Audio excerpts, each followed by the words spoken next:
How is your voice accepted in the tech world? I don't think my voice was ever accepted in the tech world. I don't even know how to answer that question. You know, because if your voice isn't accepted, does it mean you stop talking? Hell no. You keep talking. The biggest part of my blueprint doesn't exist. Hasn't been drawn. You know, I'm pretty confident in that unknowing.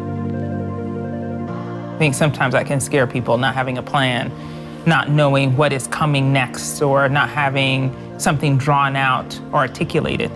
And I find a lot of comfort in it, actually, that the world and the universe has so much more to offer me than perhaps I'm even capable of understanding myself.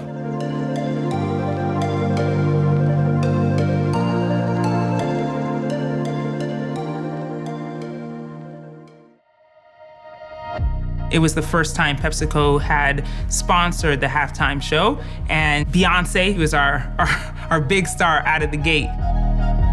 And it was terrifying. You know, really, really, really scary. Because at the moment, you just don't know if you're gonna win. You know, it's like everybody's concentrating on the game on the field, but we were concentrating on a different game.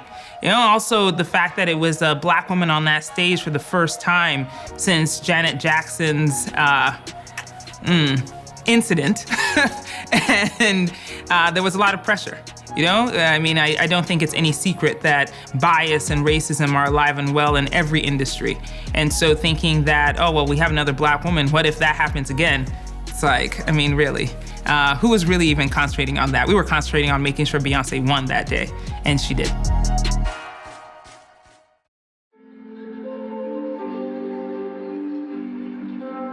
My only responsibility in shattering the glass ceiling is to be able to actually survive it. You know, I think that sometimes we forget that. We're like, oh yes, you know, we just want to break through, we want to climb that ladder, we want to shatter the ceiling. Well, do you know the consequences of that? The cuts, the bruises, the fear, the trauma. That shit is not good. You know, so simply to survive it and then thrive, it's its own dynamic miracle. Every good storyteller should be able to help you feel some emotion. You know, from the earliest times of storytelling, I mean, even given my own history as an African, as a Ghanaian, talking drums are the ways that my ancestors used their storytelling to send messages across villages, right? And it is also the way that people in all sorts of different cultures use to tell their history. The stories that we tell as marketers about brands take the same type of energy. You know, we want you to remember something. We want you to feel something. As a marketer, it is imperative that I understand the art of storytelling. I went to college at Wesleyan University in Middletown, Connecticut. Funny enough, I entered as pre-med, so I took the full slate of sciences and math classes. I took the intro to African American studies, and I was hooked. And so by the time I graduated, I had completed my full course load as pre-med. I always wanted to do something else, you know, but I had med school sort of like looming in the background somewhere. It was like a big monster that I didn't want to face. And eventually I was like, you know what, actually, I'm gonna go and sow my royal oats in New York for a year. Try to figure out what I wanted to do, if there was anything else that I fell in love with before going to med school. And I stumbled upon the world of advertising, and that was done. Divine destiny met me when my temp agency called and said that one of the offices that they usually staff for needed an assistant to answer the phones for a few days. And when I found out whose office it was just incredible because it was Spike Lee, you know, famed filmmaker, blackety black man. I was so excited. So I walked in there to answer phones for a few days and ended up staying for a few years. Spike is not the kind who writes easy things. He doesn't service the lowest common denominator. He's gonna make you rise to the occasion. And so I was really interested in what he was writing, and it was Bamboozled, a film that was very, very deep. You know, it managed all kinds of very confrontational and controversial topics at the time. And I actually think they're probably still relevant. But I read the script, gave him notes, ridiculous. I mean, who was I, 22 years old trying to give somebody notes? But he appreciated it, and he always laughed because he felt like it was the most audacious thing for somebody to give him notes on his own script. I don't know that I thought I had a place in advertising. I knew I had a place in pop culture. Pop culture lives everywhere. You have to know who's the hottest singer, who is, wearing the fashion, what films are popping. You have to, what sports are popular. You have to know everything. And so that habit of continuously understanding what was happening in pop culture, I used at that time to really better understand how the brands and clients that Spike was creating commercials for, how I could use that information to help him. And it was that I fell in love with, understanding that pop culture has an influence and an impact on marketing and on business. And so trying to figure out, well, what is the career that follows that kind of path was almost impossible. I mean, my immigrant parents always wanted me to be a doctor, a lawyer, or an engineer. I knew exactly how to do that. That was math. You took 1 step, 2 steps, 3 steps, and you got there. This thing though, following pop culture, I mean, who has a path to that? I was probably 25 when I got a call from one of the clients who had been with Spike's agency at Pepsi. And so he said, well, we have a spot open on multicultural marketing and would love to have your insights help us to make decisions about this particular audience. Obviously using pop culture and all of the things that you know about what's happening in the world would really be helpful. And so without much thought, but with a lot of fear, I said yes.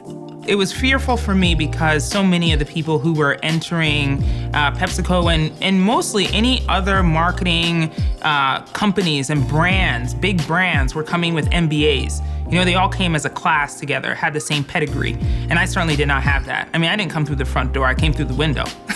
So it was terrifying, but I also felt like I knew what I was talking about. And so if anybody thought that they could best me in pop culture knowledge, it wasn't happening.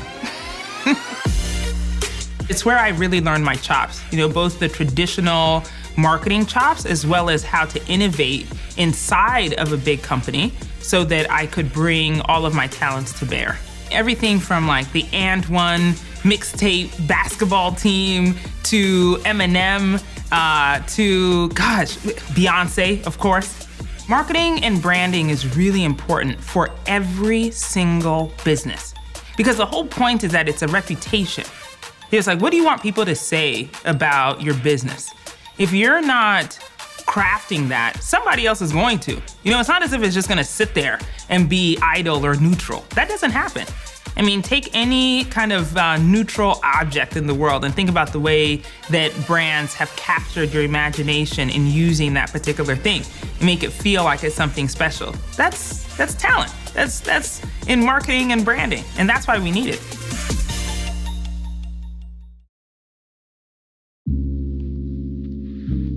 The day I found out that my husband's cancer was terminal, I had walked into the hospital and the receptionist gave me the look. It's I don't know how to describe the look. It's like a mixture of pity, sorrow, fear. As soon as I walked into his hospital room that day, I took a picture, of what I saw. And every day until the day he died, I took a picture of something. Maybe it made me laugh, or I knew it would be a great memory one day, or something I would show my daughter, Lael, later on in her life. And those collection of photos have been sitting with me for all of this time. And when I finally decided that it was time to tell the story, I wanted to tell the story of those photos, every single day. And the urgent life is about that moment. Every single day waking up and knowing that we had to do something because perhaps it would be the last. The time between when my husband was diagnosed and when he died was 6 months. That's it. It wasn't a very long time at all. So I think about that every single day. And again, it's not a morbid feeling. I'm excited by it. I feel inspired by it. I feel gratitude for that knowledge.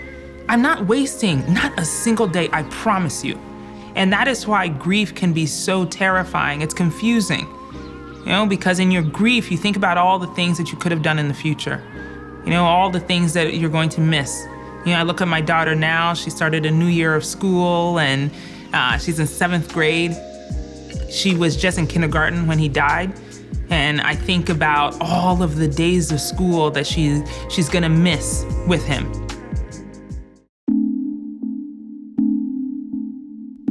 Unfortunately, grief is not new to me. There's been a lot of it in my life. And I think maybe in some other capacity, I could have been buckled by it, feeling like, well, what's coming around the corner? What's gonna happen next? So for me, it's been really healing to also be able to express. The loss of a child is one that is very, very difficult to live with. There's so many things that remind me, and again, it's like, you think of the future, you're like, oh, she would have been this age. And I wish that more people could be able to be free of the shame of talking about that and be able to express their grief in numerous ways and know that there is a way to live with it and not just have to hide it.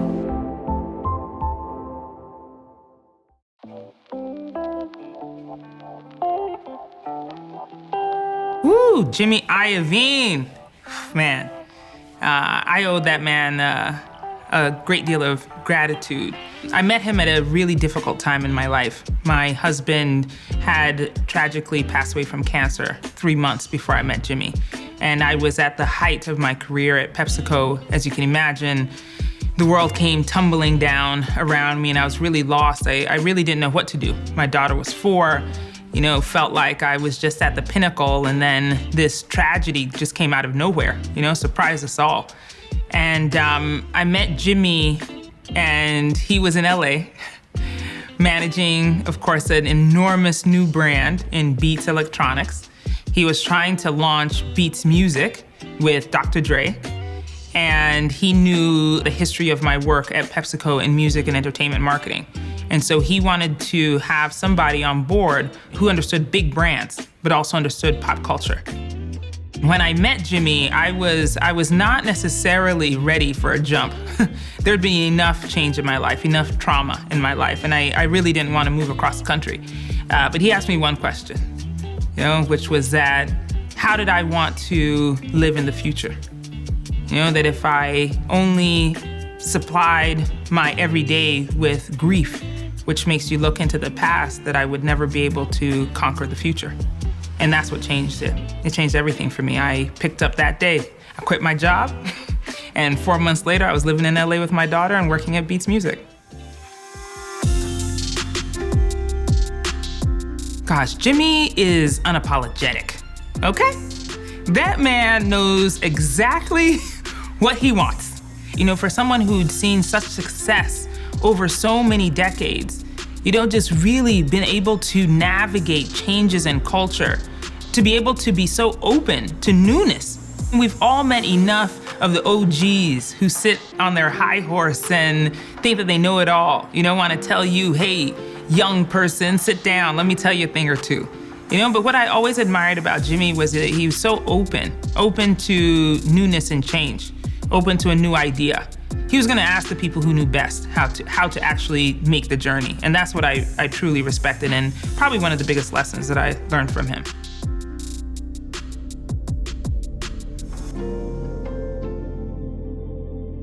Many journalists described your presentation at the 2016 Apple Worldwide Developers Conference as your breakthrough moment. BuzzFeed wrote that you were one of the coolest people to ever take the stage at an Apple conference. At the time that I took the stage at Apple's WWDC conference, and I knew my people knew what I had, it was just new news to the people in the audience and the people who'd never seen us before, who had never paid attention to us before. So I'm actually very grateful for that moment. I think it was an awakening for a lot of not just people who were in the audience, but they have to see things that they are okay with. And if you introduce something new and something that probably doesn't look like the last thing, that they won't trust it. Think about it. Everybody who'd ever been on that stage was familiar, had been on that stage a long time, for many, many times, introducing new products. not making sure not to upset the stock. And then here comes black girl with an afro and a tight pink dress on. Rapping, singing Afro beats, talking about her niece. I mean, come on, it was a time, But what I knew for sure was that my people who were not in the audience live were going to feel me, and for sure, I wanted that kind of emotion to be associated with the brand. Look, I don't know that there's any place that's comfortable for a black woman in business. We don't exist, not openly and not in leadership roles. When you are first into a position of any kind of power, it is difficult because not only are people around you not used to your authority, but you also have to get used to the authority, without having had anybody in front of you to show you how to do it. Now, I think the most difficult thing for me was trying to model what I thought was success. What I thought would lead to my own success, whether that meant in the way I spoke or the way I dressed, the way my hair was. Hell, I tried to not paint my nails, to try and fit in to what I thought was the successful way to be as a business person. But tech was even more difficult because it was filled with white men in sweats. Quite the opposite of me.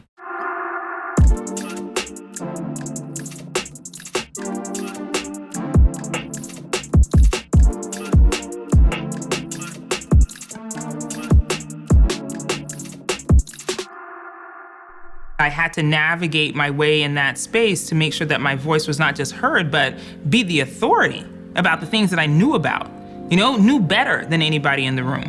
And at times it was difficult because, imposter syndrome can creep in.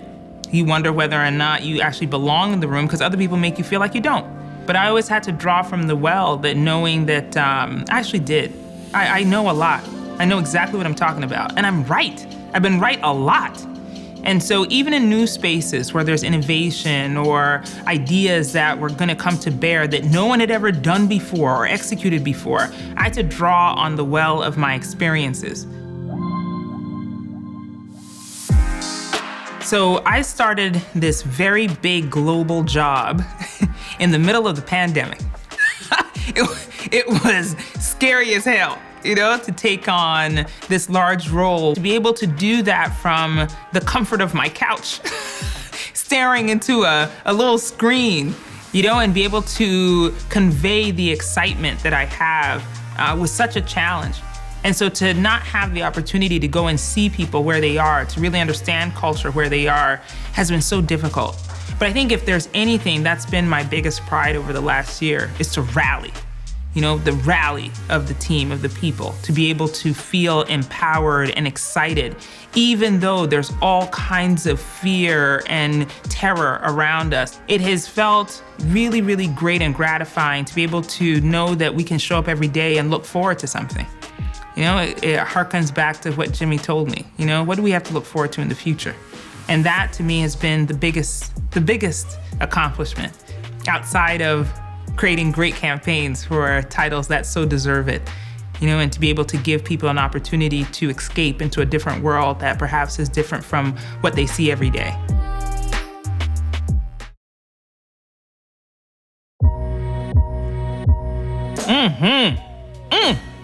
Representation matters, for sure.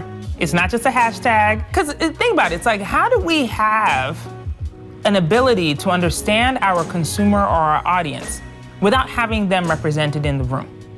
It's just nonsensical. It doesn't make any sense, but it'll help us understand our blind spots. It's not as if any of us don't have them. We certainly do. Yes, look, I check a lot of boxes for othered, okay? But there are some that I don't check. And so I need people in the room who represent those parts, who also feel comfortable and safe in bringing those parts into the workplace. And so it's why I'm so adamant that everyone that I work with, everyone on my team, and those that I look to employ are representations of their full selves in every capacity, because that's the way that we're gonna reflect the world. That's the way that we're gonna do our best work. Without it, we fail. Point blank, period. I don't feel pressure in the job.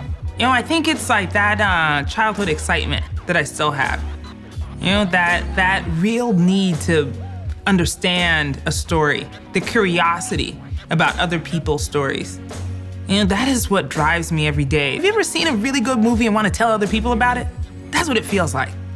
It's like, I just want to keep telling people, I'm like, oh, you gotta watch this thing. Oh, and by the way, when it's a story that has never been told before, or with people who don't usually get represented, oh gosh, that's brilliant. I love it. I love seeing ourselves reflected in all the beautiful and complicated ways that we are. Regardless of your race, your ethnicity, your religion, your sexual orientation, your gender, gosh, all of it. To be reflected on the screen is what a blessing, what a gift, what a time to be alive. To be able to influence that too. So I have great honor. I have great gratitude. So I'm not afraid of the opportunity. I'm simply in awe of it.